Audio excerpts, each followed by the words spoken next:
بسم اللہ الرحمن الرحیم۔ ناظرین گرامی، سخت گھبراہٹ کا خوف۔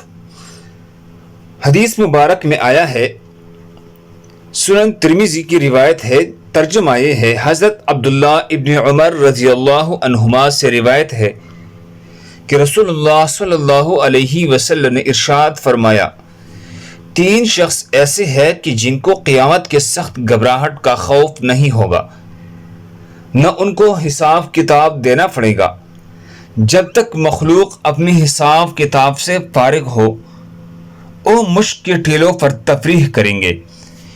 ایک وہ شخص جس نے اللہ تعالیٰ کی رضا کے لیے قرآن شریف پڑھا اور اس طرح امامت کی کہ مقتدی اس سے راضی رہے۔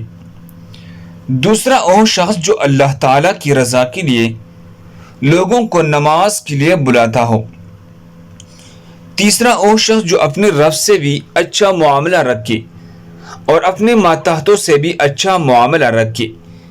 یہ 3 اشخاص قیامت کے دن اس پر کوئی خوف نہیں ہوگا۔ نمبر 1، اللہ کی رضا کے لیے قرآن شریف پڑھے۔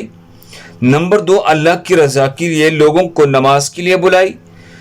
نمبر 3، رب سے بھی اچھا معاملہ رکھے اور اپنے ماتحتوں سے بھی اچھا معاملہ رکھے۔ اللہ ہم سب کو اس پر عمل کرنے کی توفیق عطا فرمائے۔ جزاکم اللہ۔